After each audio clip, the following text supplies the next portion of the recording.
말씀은요, 엘리야가 드디어 아합과 그 이세벨에 대하여 하나님의 말씀을 선포하고 누구의 하나님이 참 하나님이신지를 보자. 이 세상에 유일하게 하나님이라고 부를 만한 분이 정말로 누군지 한번 확인 좀 해보자, 밝혀보자 라고 하는 그런 마음으로 드디어 그들을 갈멜산으로 불러오게 되죠. 그래서 그곳에서 불러 응답하는 신이 바로 참 신이시다라고 이렇게 설정을 하고요. 각자 그러면 불러 응답하는 그 신이 누군지를 확인을 해보자라고 하고 드디어 바알의 선지자들이 춤을 추고 바알을 부르고 불러 임하소서 했지만 결국은 그들은 하지 못했죠. 그때 엘리야가 상상만 해도 멋지고 통쾌하지 않습니까? 보아라, 이제부터 너희에게 어떠한 하나님이 참으로 우리의 하나님이 되며 내가 하나님의 종인 것을 또한 너희들에게 밝히 보이겠다라고 하는 그런 어떤 역사적인 놀라운 어떤 드라마틱한 그런 상황이 벌어졌던 것입니다. 그래서 드디어 어떤 일이 벌어졌습니까? 하나님께서 불러 응답을 하시지 않습니까? 그때에 그 바알을 섬겼던 그 선지자들을 450명을 다 잡아가지고 시내로 끌고 내려와서 하나같이 다 죽이게 됩니다. 야, 이런 놀라운 일이 생겼다라고 했을 때에 보통 사람 같으면요, 와, 진짜 여호와께서 바로 우리의 하나님이 되시는구나 이렇게 믿어 의심치 않게 되므로 그들이 이제까지 섬겨왔던 바알의 신상을, 아세라의 신상을 다 없애버리고 오직 하나님께로 턴할 수 있는 그런 놀라운 계기가 됐어야만 되지 않습니까? 그렇죠? 어떻게 보면 엘리야라고 하는 이 선지자의 간절한 마음이 있다면요, 오늘 우리가 읽었던 이 본문에도 뭐라고 말합니까? 내 마음이 여호와에 대하여 어떻게 했다고요? 특심했다라고 좀 특심. 이 뜻은 뭔지 아십니까? 얼핏 들으면 그냥 내가 하나님에 대한 어떤 열정적인 그 열정이 있어서 오늘 이런 일을 했다라고 이렇게 볼 수도 있지만 어떤 면에서는요, 이 마음은 여호와의 마음입니다. 다시 말하면 여기서 말하는 내 마음이 특심하다는 것은 내 마음이 질투하노라 하는 그런 뜻입니다. 그러니까 쉽게 말하면 하나님이 너희들이 이방 신을 섬기고 있는 그 모습을 보고 있는 하나님의 마음은 질투하는 마음입니다. 일반 분내는 거하고 좀 다릅니다. 여러분이 사시면서 일반적으로 화가 날 때가 있죠. 그런데 혹시 질투라는 단어 뜻 아십니까? 내가 사랑하는 사람이, 나를 당연히 사랑해야 되는 그 사람이 만약에 바람을 피웠다 이겁니다. 그럼 여러분은 어떻게 할 것 같습니까? 그 심정이 어떨 것 같습니까? 뭐 둘 중에 하나겠죠.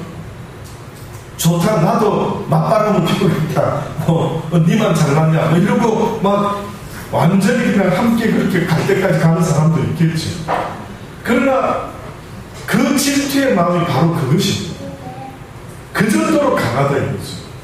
내가 다른 일 때문에는 타락할 일이 없는데 내 사랑으로부터 상처를 받았다, 어떻게 내 사랑이 나한테 이럴 수가 있을까 라고 했을 때 느끼는 그 감정, 이것을 엘리야라고 하는 선지자는 내 마음이 특심하다, 내 마음이 여호와 하나님께 특심했습니다 라는 그런 뜻으로 이야기를 했던 것입니다. 결국은 그런 어마어마한 일을 하고 뿐만 아니라 지난 시간에 우리가 확인을 하지 않았지만 마지막 성경에 보면 어떤 놀라운 일까지 있느냐면은 엘리야가 이제 드디어 그 일을 마치고 산에 올라갑니다. 산에 올라가서 이제 갈멜산 꼭대기에서 무릎을 꿇는데 머리를 무릎 사이까지 놓고 엘리야가 뭘 위해서 간절히 기도를 하냐면은 그동안에 멈추었던 비를 이제는 다시 내려 주옵소서 라고 이제 승리의 마지막 어떻게 보면은 축하 파티처럼 그들이 그동안에 야, 왜 비가 안 오지 왜 비가 안 오지 뭐 이랬다가 엘리야를 통해서 어느 하나님이 참 신인지 보자라고 확인도 했고 그리고 닫혀졌던 하늘의 문이 열리면서 비까지 내리는 이런 놀라운 일까지 마무리를 했던 것이죠. 올라가서 기도를 합니다. 기도했는데 보니까 사환이 와서 이럽니다. 아직 비가 올 기미가 없는데 아니다. 올라가서 다시 확인해봐라. 다시 확인해봐라. 7번을 확인시킵니다. 7번째 이르러서 그 사환이 엘리야에게 이야기를 합니다. 바다에서 사람의 손바닥만한 작은 구름이 일어나고 있습니다. 라고 이야기를 합니다. 그때 그가 아합에게 말합니다. 이제 곧 엄청난 큰 비가 올 테니 아합 왕이여 빨리 내려가소서. 비에 길이 막히지 않도록 빨리 내려가소서 해서 이제 드디어 아합이 마차를 타고 부랴부랴 집으로 가는 상황이 됩니다. 이때의 성경 46절에 지난 오늘 읽었던 열왕기상 18장 46절에 보면 여호와의 능력이 엘리야에게 임하며 제가 허리를 동이고 이스라엘로 들어가는 곳까지 아합 앞에서 달려갔더라. 제가 사실 이것 때문에 옛날에 11조 사건이 있을 수밖에 없는 계기가 됐습니다. 제가 11조를 전도사 때 처음엔 안 했습니다. 내게 하나님 거가 하나님께 다 내 거고, 따로 굳이 이렇게 해도 되겠나? 전도사인데, 레위 지파인데, 특별히 11조가 필요해. 이런 생각하면서요, 한때 11조를 안 했던 적이 있습니다. 그때 저의 믿음이었죠. 저의 생각이었죠. 그런데 어디서 군에서 알던 어떤, 후배가 나타나가지고요. 그 친구가 군에서부터 좀 얄꾸리 했습니다. 꼭 하는 말이 엉뚱한 소리도 잘하고, 근데 생긴 거는 좀 분위기가 도사같이 좀 생긴 그런 이미지가 이렇게 좀 잘생겼죠. 아주 눈도 부리부리하고 그런 친구가 있었는데, 이 친구를 만났는데, 뚝단지 같이 자기가 요즘 산을 다니면서 여러 가지를 개발을 했는데, 너무 스페셜한 약을 개발했대요. 이거를 선배님이 드시면은 축지법을 할 수가 있대요. 근데 그 축지법 사건이요. 사실은요. 그 젊은 전도사 시절에 저한테 가장 큰, 그럴 수만 있다면 이런 어떤, 마음을 가질 수 있는 동기가 된 것 중에 한 가지가 사실은 이것이었습니다. 이 46절에 읽었던 말씀 보니까, 여호와의 능력이 엘리야에게 임하니까요. 제가 허리를 동이고 이제 비가 쏟아지니까 비에 젖으면 안 되죠. 그리고 이스라엘로 들어갔는데 그가 아합 앞에서 달려갔더라. 이게 뭡니까? 축지법 아닙니까? 축지법. 그렇죠? 그러니까 마차를 타고 아합은 벌써 떠났는데 마차 탄 아합보다 더 빨리 달려갈 수 있는 이 능력을 보고요. 저는 이때 하나님의 다른 능력은 눈에 잘 안 들어오고 이것이 굉장히 젊은 자한테 우리 시대에도 이런 일이 있을 수 있지. 그래. 근데 뜻밖의 그 후배를 통해서 그런 이야기를 들을 때, 하나님이 이렇게 응답하시려나 생각하고 그 사람의 말을 들었던 적이 있습니다. 선배님, 몇만, 몇천, 몇백원만 주시면 제가 스페셜하게 메뚜기 뒷다리 근데 지금 여러분이 들으면 너무 유치하죠. 근데 저는 마음이 특심했기 때문에 내가 능력을 받아서 놀라운 일을 행할 수가 있으면 사람들이 막 어마어마하게 하나님 살아계신 걸 아주 인정할 수 있지 않을까 믿어 심지 않았습니다. 그런데 뜻밖에도 그 돈을 주고 나서 그가 나타나지 않았던 것입니다. 그랬을 때 많은 생각을 하게 됐죠. 이게 무슨 뜻일까라고 했을 때 결국은 계산을 해보니 그 당시 때 제가 10의 1조를 하지 않고 내게 다 주의 것이고 주께서 주의 것이 다 내 것인데 무슨 11조가 나한테 해당될 수 나한테는 11조의 의미는 가당치도 않아. 이런 사실 젊었을 때 생각이 있었습니다.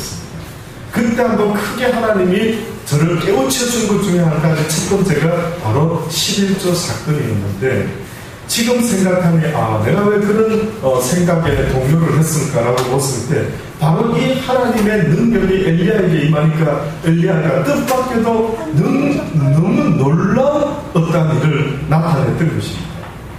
이런 엘리야, 그래서 갈멜산에 가가지고 또 이제 드디어 하나님의 그 놀라운 살아계심을 증거했던 엘리야.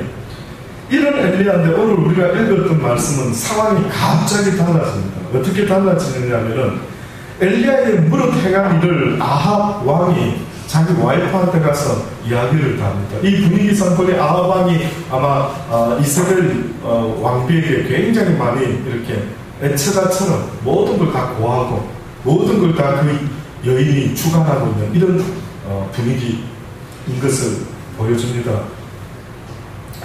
자기가 봤으면 이제는 하나님이 살아계심을 여보 보았어.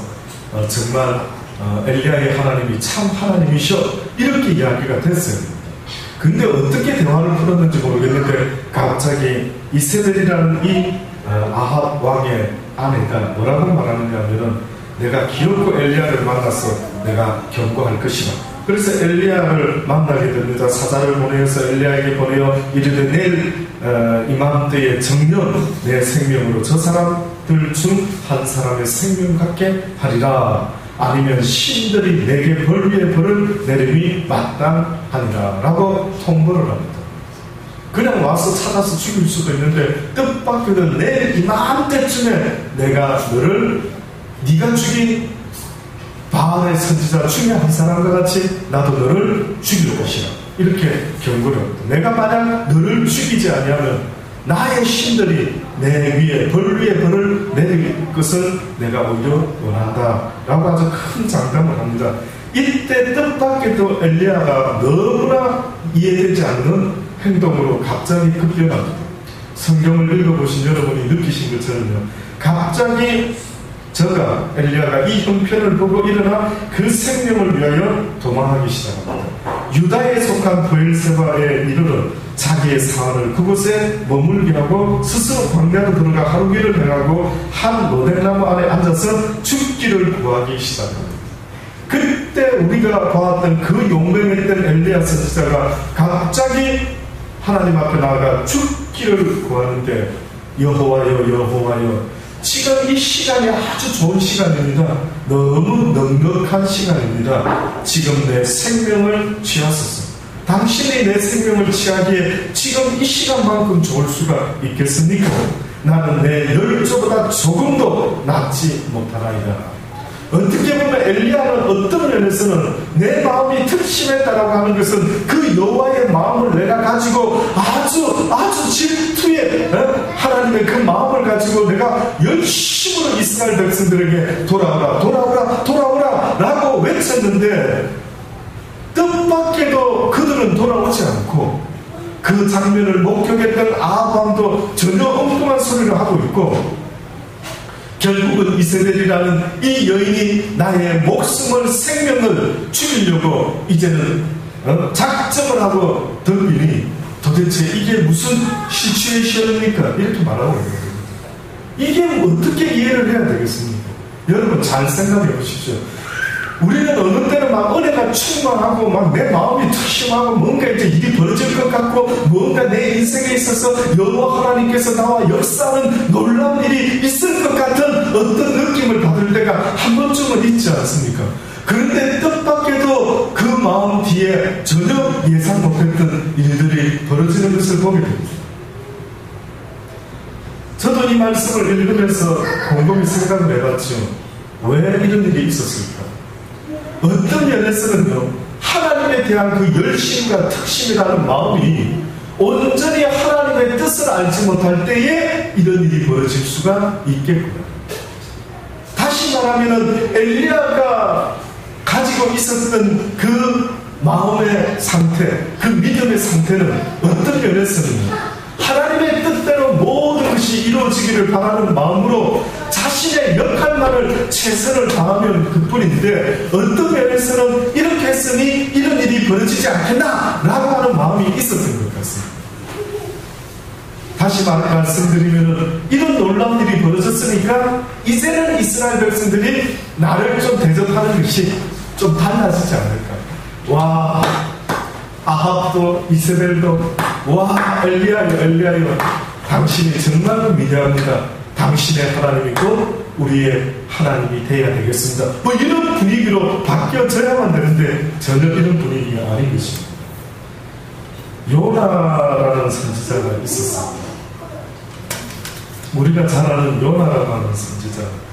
요나의 역할이 선지자로서의 역할이 엘리야와 같이 과연 엘리야의 역할이 뭐였을까를 한번 생각해 보신다면 요나의 역할하고 한번 비교를 해보십시오. 요나라고 하는 사람은 하나님께 어떤 사명을 받느냐면 니느웨라고 하는 성, 그 성을 가서 그 성에 가서 네가 나의 뜻을 전하라. 너희가 회개치 아니하면은 조만간에 이 성이 무너지게 될 것이다 라고 그렇게 경고를 해라 라고 이야기합니다. 주의 종은 하라 하면 그뿐인 것이죠. 그 결과가 어떻게 나타나든 그 누구의 뜻대로 되는 것입니까? 하나님의 뜻대로 되는 것입니다.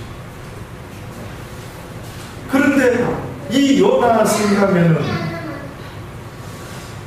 좀 달랐습니다. 첫째, 그 니느웨 성 사람들은 너무나 요나의 눈으로 볼 때는 아주 죄 가운데 사는 백성들이었습니다.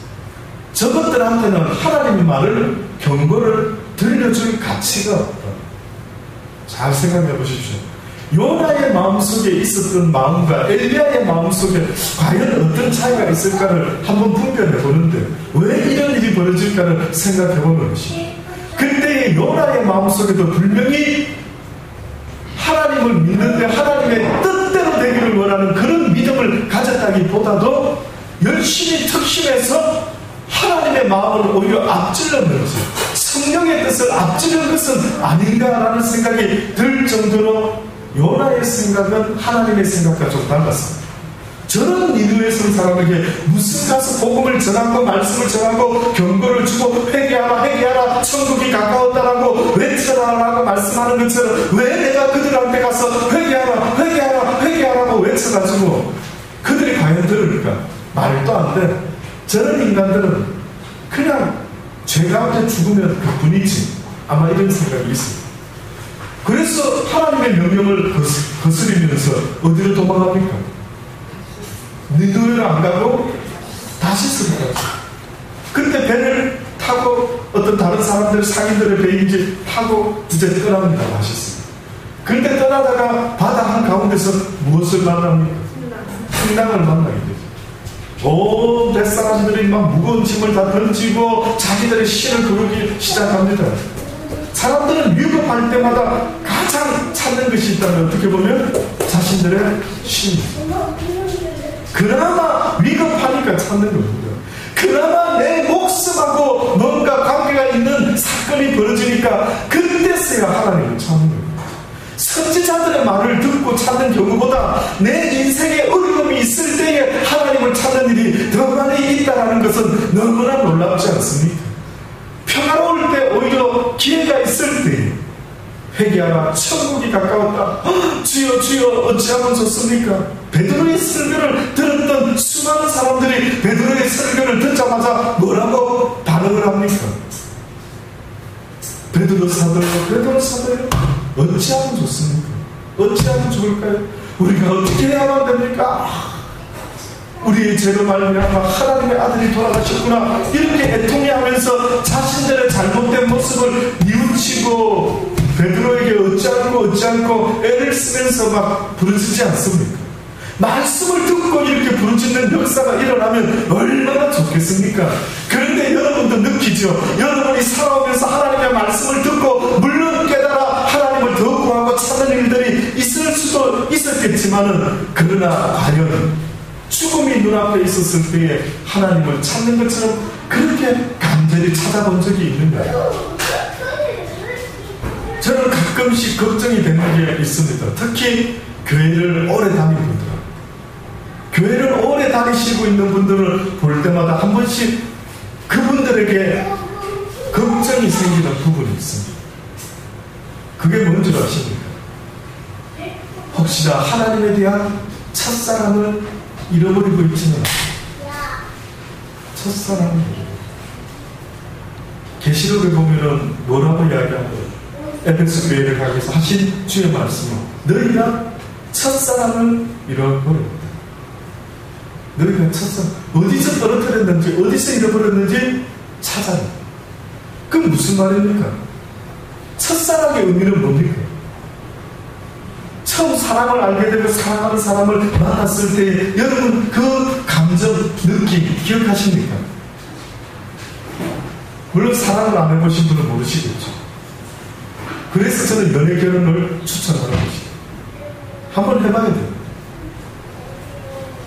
첫사랑을 생각할 때 막 심장이 벌렁벌렁 썩어요. 예. 얼마나 좋은지.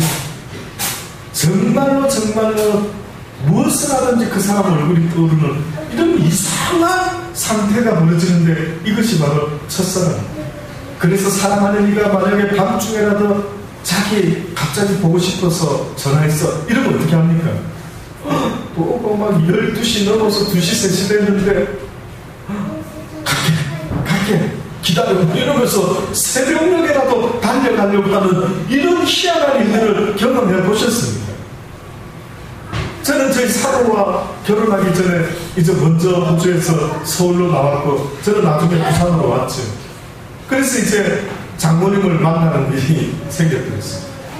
그래서 제가 이제 기차 타는 데까지 데리러 준다고 배웅을 해주러 나왔죠. 그러다가 어떤 놀라운 일이 벌어졌는지 아십니까? 부산 가는 기차에 그 여인이 같이 탔던 것이에요. 웃장나고 웃장나고 어머니한테도 잠깐 저를 배웅해주러 가는 것이었는데 여기까지 배웅을 하러 갔는데 희한한 일이 생깁니다. 너무 아쉬웠어. 헤어지기 아쉬워서 그냥 이야기를 하다가 갑자기 결심을 하는데 부산까지 같이 기차를 타겠다는 거예요. 저는 그때 알았습니다. 이 여인이 자신보다 나를 더 사랑하는 거예요. 와, 감동을 먹었습니다. 그래, 이야, 놀랍다. 어떤 여자가 암만 연애를 데이트를 해도 잠깐 서울에서 서울을 왔다 가는 것도 아니고 서울에서 부산을 나는 내려가야 되는데 그 부산까지 기차를 타고 왔다가 간 여인이 바로 지금의 저의 아내. 대단하죠. 요즘은 그렇게 하지는 않습니다. 요즘은 비록 그렇게 하지 않지만 지금 생각이 그때는 왜일지 왜 그렇습니까? 그때는 첫사랑이었기 때문에 그렇습니다. 그 사랑이 식으니까 이제는 막 그런 소리 하면은 이 사람이 정신이 있나 그 거리가 어디한테 왔다 가라는 말이야. 아예 시도 안 뺏기는 소리죠. 그런데 놀라운 것은 똑같은 상황이 벌어졌는데도 첫사랑의 마음이 있을 때는 왜 그것이 용납이 되고 사랑이 식어가니까 안 되는 겁니다. 그래서 성경에도 너희들의 첫사랑을 회복해라. 첫사랑을 회복해라. 이것이 어떤 면에서는 지금 엘리야를 통해서 요나를 통해서 우리가 다시 한번 생각해 보려고 하는 것 중에 한 가지가 뭐냐 하면 하나님의 뜻을 쫓아라. 내가 사랑하는 내 하나님이 무엇을 원하는가? 내가 그 하나님을 사랑한다면 내가 어떤 마음으로 하나님을 섬겨야 되는가? 그분이 원한다면 따라야 되죠. 그분이 내가 죽기까지 원한다면 그분이 내가 죽어야만이 내 사랑을 알겠다 한다면 우리는 그것까지 순종할 수 있어야 되는 게 사랑이라고 말씀드린 적 있죠. 그래서 성경에도 예수님이 십자가에 달려 죽으신 것을 성경이 뭐라고 증거합니까? 하나님께서 우리를 사랑하시는 그 사랑을 확증하였느니라. 이렇게 성경이 나옵니다. 최종 확정이 뭐라고요? 사랑의 최종 확정. 뭐로 나타나줘야 되죠? 그거는 죽음으로. 저 사람이 내 사랑을 도무지 진짜인가 이럴 때 내가 보여줄 수 있는 마지막 내 사랑의 표현은 그를 위하여 어떻게 하겠다? 죽어줄 때. 어느 날 하나님은 그걸 깨닫게 하시죠. 사랑하는 자예요. 나는 네가 나를 위해서 죽고자 하는 것도 참 대단하게 본다. 그런데 내가 원하는 더 놀라운 어떠한 것이 있는데 그것은 죽어서 네가 나를 위하여 희생하는 것도 좋지만 그러나 산재물이 돼요. 사실이 돼요. 이미 죽은 목숨이 돼요. 이제 남은 삶을 나에게 내어라. 이제 죽은 자의 삶을 내가 원하는 게 아니라 살아있으면서 자기를 위하여 살지 아니하고 오직 나 여호와만을 위하여 살려고 하는 내가 너를 사랑한 것처럼 또한 나를 사랑하는 자가 필요하다는 것입니다. 그게 더 어렵다. 나를 위하여 죽는 것은 짧은 순간에 끝이 나지만 나를 위하여 사는 자는 그거보다 더 큰 인내와 그보다 더 큰 힘듦이 있지만 그래도 주를 위해서라면 내가 기꺼이 그렇게 살겠나이다 라고 하는 자가 있다면 나는 그를 내 나라에서 가장 높은 곳에 세울 것이다. 아멘. 네 남은 인생을 이제는 나를 위해 살아줄 수 있겠느냐 물어보시다. 그러니 주의 종들은 주님이 요구하면 뭐든지 해야 되죠. 근데 이 요나가요 그렇게 다시스로 도망가다가 바다에서 결국은 죽게 됩니다. 사람들이 야 너는 뭔데 신을 찾지 않고 네 신에게 이 마지막이 위급할 때에 그래도 신을 찾아야 되는 이 순간에 너는 잠만 자고 앉아있어 라고 했을 때 뜻밖에도 요나는 모든 걸 뭔가 느꼈는지 이 모든 재앙이 누구 때문에 일어나는 것이라고요? 나 때문에 있는 것 같습니다 라고 하면서 맞습니다. 때로는 주의 종 한 사람이 바로 쓰면은 그 성이 구원을 받을 수 있겠지만 주의 종 하나가 잘못 알아듣고 잘못 생각하고 살아가면은 주의 종은 여러분도 똑같이 해당되는 것입니다. 그때에 나 때문에 내 주변의 일들이 어려워지는 일들이 보여집니다. 잘 생각하십시오. 많은 사람들이 문제의 원인이 무엇일까라고 볼 때 문제의 원인은 너다라고 합니다. 왜? 하나님의 관심은 오직 너 하나에게 있는 것입니다. 하나님의 관심은 세상의 가라지들한테 있는 것이 아닙니다.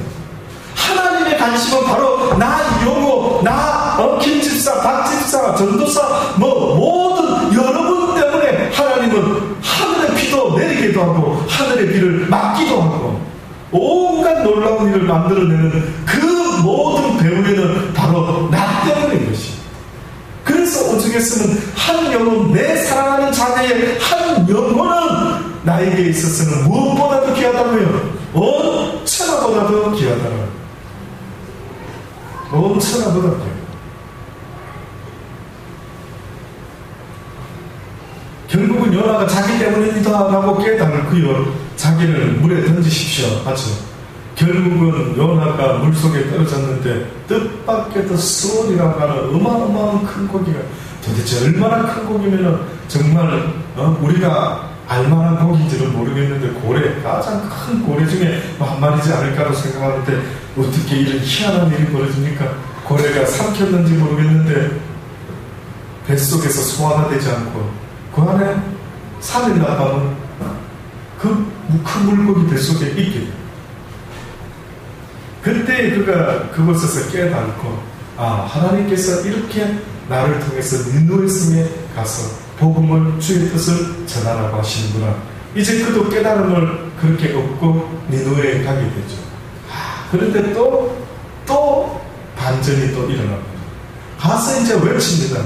곧 너희들이 40일 후에는 멸망하게 될 것이라. 이랬더니만 이 강팍한 인간들이 니느웨 성 사람들이 그 요나의 외침을 듣고 어떻게 반응합니까?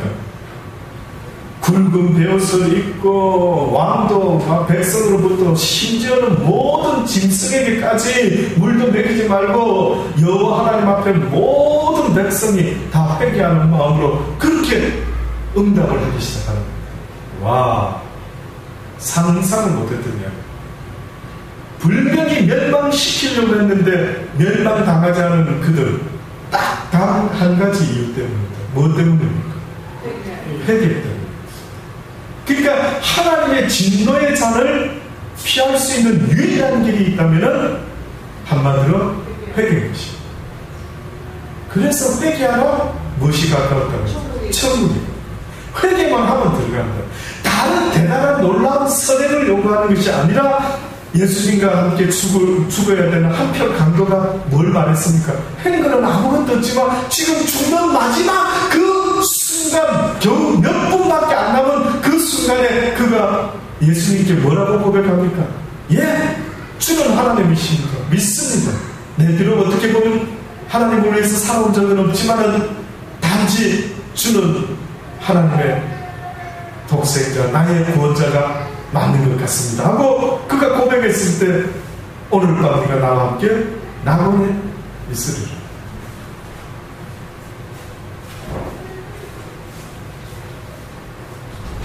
요나가 놀랬던 것 같습니다. 놀란 것이 아니라 요나가 열받은 것 같습니다. 뜻밖에도 니느웨에 선 사람들이 회개를 하기 시작하고 난리가 나니까 이게 상황이 영 다른 겁니다. 완전히 열받아가지고 성경에 오늘 요나서 4장에 보면 이런 말씀이 있어요. 요나가 심히 막 싫어하고 뭐하여 여호와께 기도하여 가는데 여호와여 내가 고국에 있을 때 이러하겠다고 말씀하지 아니하였나이까. 그러므로 여호와께서 그들을 멸망시키겠다라고 그렇게 말하지 아니했나이까. 그러므로 내가 빨리 다시스로 도망하였사오니 주께서는 은혜로우시고 자비로우시며 노하기를 더디하시며 이내가 그 시사 뜻을 돌이켜 재앙을 내리지 아니하시는 하나님이신 줄 내가 알았습니다. 얼핏 들으면 와 대단한 걸 깨달은 것 같죠. 근데 아니 고국에 있을 때는 그들의 죄를 용서하지 않으리라 뭐 이런 분위기로 계속 저는 그런 말씀조차도 듣기 싫어서 아니 그것들 그냥 죽게 내버려 두세요. 그럼 뭐 때문에 그들한테 가서 복음을 외치니까 라고 했을 때에 내가 고국에 있을 때에 바로 내 마음이 그 마음이었던 것 아닙니까? 그런데 이제 보니까 돌이켜 재앙을 내리지 아니하시는 하나님이신 줄 이제야 내가 알겠습니다. 그때 내가 한마디만 하지요. 마지막으로 내 생명을 취하소서. 사는 것보다 죽는 것이 내게 나음입니다. 이상하지. 왜 요나도 이런 소리를 하고 엘리야도 뭐라고 합니까? 로뎀 나무 안으로 딱 들어와가지고 갑자기 조금 전까지 그 갈멜산에서 바알의 선지자들을 멋진 드라마를 연출해서 싹 다 없애버렸단 말이에요. 근데 딱 보니까 백성들의 반응이 어떻다고요? 싹입니다. 그러니까 어떻게 보면 요나의 마음을 가지고 한번 설명을 하자면 이렇게 하겠죠. 이게 뭡니까? 내가 특심으로 주의 마음을 가지고 이들에게 이렇게 했건만은 이들이 오히려 나를 이세벨이라는 여자가 나를 오히려 죽이려고 하고 누구도 나를 도우려고 하는 사람이 없어요. 그 누구도 엘리야 곁에 있지 않습니다. 그쯤 되면 엘리야한테로 찾아와야죠. 사람들이 엘리야여 우리의 지도자가 됐었어 하고 우리가 당신을 선지자로 주의 제사장으로 세우기를 원합니다. 이런 분위기가 연출이 됐어야 되는데 전혀 그런 분위기가 일어나지 아니하고 싹 겁니다. 그 엄청난 걸 했는데 그래서 로뎀 나무 아래 있어요. 로뎀 나무라는 말 많이 들으셨죠? 로뎀의 집. 뉴질랜드에도 제가 아는 선교사님이 로뎀의 집을 운영하는데 저보고 좀 한번 실어오십시오. 목회자들을 위해서 항상 프리로 오픈되어 있습니다. 그 로뎀이라고 하는 것은 황금작이라고 하는 이름도 아랍사람을 붙이는 모양인데 1에서 2kg 정도까지 자랍니다. 나무가. 근데 이게 의외로 무슨 대단한 거목과가 아니고 콩과에 속하는 거예요. 콩과. 그래서 때가 되면은 열매를 꽃을 피우는데 흰색 꽃과 연두색 꽃을 이렇게 만개를 하는 거예요. 그래서 지나가는 대상들이 그 나무 밑에 너무 유용하게 정말 사막에서 이 정도만 돼도 너무너무 유용하게 쉬었다가는 그런 장소이기도 한 모양입니다. 엘리야가 로뎀 나무에서 이제는 죽기를 원하고 있지 않습니까? 그때 성경에 보니까 뭐라고 이야기합니까?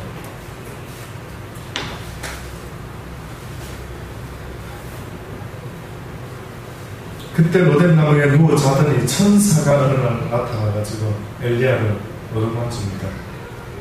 일어나라 먹으라 하는지라 본전 머리맡에 숯불에 구운 떡과 한 병의 물이 있더라. 이에 먹고 마시고 다시 누웠더라.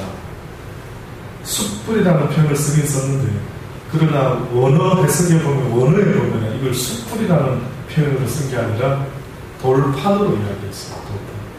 그러니까 당시 때 사람들이 그 광야에서 돌들이 굉장히 뜨겁지 않습니까? 막 그 뜨거운 햇볕에 계란도 있는 겁니다.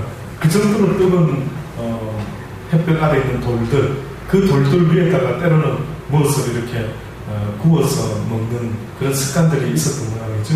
아마 그렇게 돌판에 구운 떡을 갖다가 천사가 아마 숯불이라고 번역한 정도로면 그만큼 정성껏 정말 하나님이 엘리야를 위해서 정말 맛있는, 우리도 그냥 고기보다 숯불구이가 맛있지 않습니까?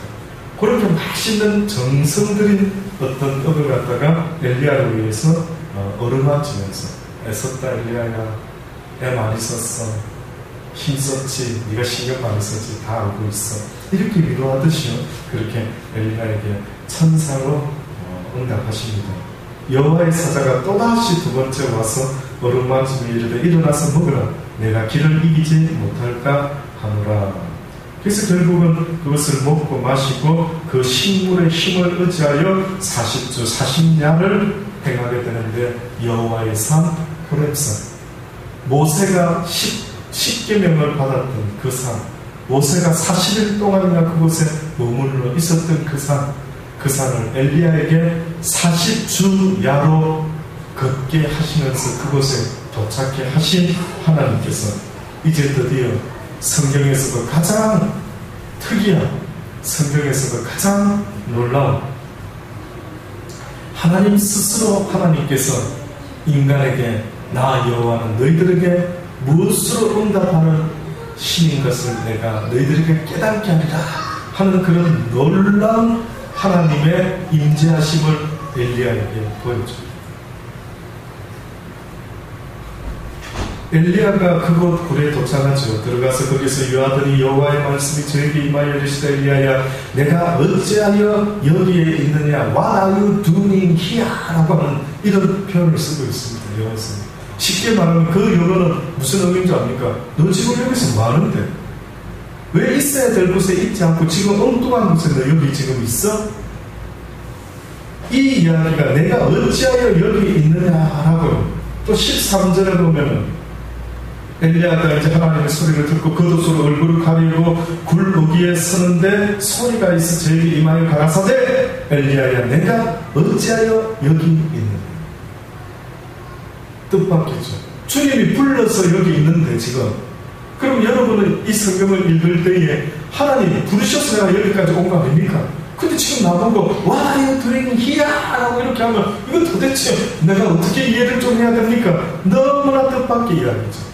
그러나 하나님이 말씀하고 있는 지금 현재 엘리야가 육신적으로 머물고 있는 이 갈멜산 동굴에 왜 있느냐를 말할까요? 그렇지 아니하면 네가 어찌하여 나 여호와의 뜻을 끝까지 믿어 의심치 아니하고 죽으면 죽으리라는 생각으로 놀라지 말고 담대함으로 그렇게 네가 나아가야 되는데 어찌하여 이세벨이 나의 생명을 취한다라는 그 소리를 듣고 겁에 질려가지고 그렇게 네가 오히려 나한테 와서 죽기를 원하고 이때 내가 죽을 시간이 넉넉하니 이 로뎀나무 아래에 있을 때 나를 죽여 주옵소서라고 어찌 그런 말을 하느냐.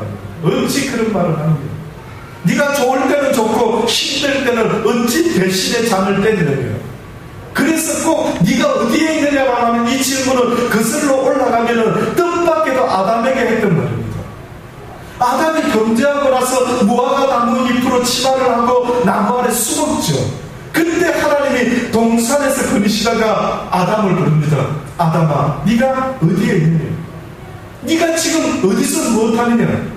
하나님이 나무 안에 숨은 아담을 물어보셨겠습니까? 그렇지 않으면 그의 신령을 이야기하고 있는 것입니다. 그의 신령을 이야기하고 있는 것입니다. 네 마음이 지금 어디에 가 있느냐? 네 마음이 지금 왜 이러고 있느냐? 왜 두렵고 떨리고 있느냐? 그래서 어떻게 보면 성경에 하나님이 다윗을 그렇게 좋아하신 이유가 뭔지 아십니까? 다윗은 자기의 목숨을 찾는 자를 오히려 어떻게까지 했습니까? 사울왕을 죽일 기회가 있었는데 몇 번이나 용서를 하는 것입니다. 그러면서 사울왕에게 내가 당신을 악으로 갚지 않은 걸 좀 보소서 내 마음은 당신을 향한 선함이 있음을 좀 도와주십시오 라고 하면서 얼마나 그렇게 자기 목숨을 취하는 자 원수가 봐주소서 할 만도 한데 그렇게 하지 않았던 다윗. 아마 그게 하나님이 기뻐하셨던 거예요. 그러니 어느 날 마르다가 자기 오라비 삭개오가 죽었을 때 예수님과 대화를 하지 않습니다. 왜 죽음을 슬퍼하느냐? 네가 뭐라고 들었느냐? 배웠느냐? 나를 믿는 자는 죽어도 산다 하지 않았느냐? 그랬더니 왜 나중에 마지막 날에는 다 일어나겠지요? 그렇게 말합니다. 그때에 예수님이 뭐라고 이야기합니까? 나를 위하여 죽는 자는 살 것이고 살아서 나를 믿는 자는 영원히 죽지 아니하리라. 네가 이것을 믿을 수 있겠느냐? 결국은 우리의 믿음은 어디까지 가야만 100%가 된다. 나의 생명까지. 예. 내 생명을 기꺼이 주를 위해서 죽을 수도 있는데, 예, 죽으면 죽으리다라는 에스더의 고백과 같이 그럴 수 있는 상태까지 가지 않으면 결코 나를 통해서 하나님의 선한 뜻은 이루어질 수가 없는 것입니다. 하나님이 요나를 통해서든 엘리야를 통해서든 하나님이 원하신 것이 있다면 너희의 생각대로 판단하지 말고 제발 온전히 나를 믿어줄 수 없겠느냐. 내 하는 모든 일에 있어서 죽으면 죽으리라라고 네가 네 생명까지도 나한테 내어주면 안 되겠느냐. 어찌하여 네가 살려고 하느냐. 어찌하여 네가 여기에 이렇게 하고 있느냐라고 지금도 우리에게 물어보시는. 네가 지금 뭐하고 있느냐. 네가 지금 살려고 무슨 짓을 하고 있느냐. 왜 나를 위하여 죽으려고 하지 않고 왜 이 세상에 있는 모든 나를 믿는다라는 자들이 나를 위하여 죽는 자들이 아니라 나를 위하여 또한 사는 자들이 아니라 모두가 자기를 위하여 살고 죽고자 하니 어찌하여 나를 사랑하는 자가 어디 있느냐라고 물어보시오. 저는 여러분의 믿음이 거기까지 나갈 수 있게 되기를 바랍니다. 언제가 그것까지 나가기를 바랍니다. 과연 내가 이 땅에서 주를 위하여 죽을 수만 있어도 얼마나 큰 은혜요 축복이라는 사실이 여러분의 심령 속에 와 닿을 수 있게 되기를 바라는 것입니다. 결국은 엘리야는 뜻밖에도 하나님 스스로 자신을 보이시는데 엘리야야 산에 섰으라. 그리고 여호와께서 그 앞을 지나가시는데 여호와께서 지나가시는데 여호와 앞에 크고 강한 바람이 산을 가르고 바위를 부수며 바람 가운데 여호와께서 계시지 않느냐. 바람 후에 지진이 있으나 지진 가운데도 여호와께서 계시지 않느냐. 또 지진 후에 불이 있으나 불 가운데도 여호와께서 계시지 아니하더니 불 후에 세미한 소리가 있는지. 엘리야가 듣고 겉옷으로 얼굴을 가리고 나가서 굴 어귀에 서며 소리가 있어 제게 임하여 가라사대 내가 어찌하여 여기에 있느냐.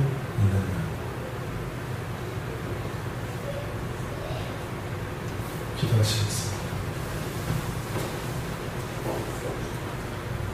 그렇습니다. 오늘은 때로는 우리가 있어야 될 곳에 있지 못하고 있어서는 안 되는 곳, 나를 위하는 곳,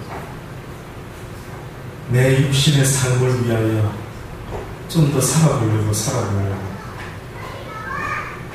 우리는 때로는 주님이 원하는 자리보다 먹고 사는 자리에 늘 머물러 있지는 않습니까? 이제는 내가 하루를 살더라도 이 땅에 온 것은 하나님의 선한 뜻을 이루기 위함이라는 사실, 하나님의 모든 자리는 하나님이 기뻐하시는 그 뜻을 이루기 위하여 이 땅에 온 하나님의 사람들이라는 사실을 잊지 말게 하시고, 그 하나님께서 우리의 생명까지도 원하신다면 주여 주시니도 여호와시며 취하리시도 여호와시니 나의 생명을 주께서 취하여 주옵소서라고. 오히려 아브라함이 이삭을 기꺼이 하나님 앞에 내놓을 수 있는, 자기 생명보다도 귀한 아들을 내놓을 수 있었던 그 마음을 우리도 가질 수 있게 되기를 원합니다. 그런 마음을 가진 자가 그립습니다. 그런 믿음을 가진 자가 그립습니다. 우리 주변에 그런 사람이 있는지, 여기 있는 이들이 바로 그러한 사람들이 다 될 수 있도록 하나님 축복하여 주옵소서. 항상 네가 어디 있느냐 물어보실 때에 내가 늘 주님께서 원하는 그곳에 제가 기다리고 있었나이다 라고 고백할 수 있는 우리 모두의 믿음이 될 수 있도록 은혜 베풀어 주옵소서. 예수님의 이름으로 감사하며 기도드리옵나이다.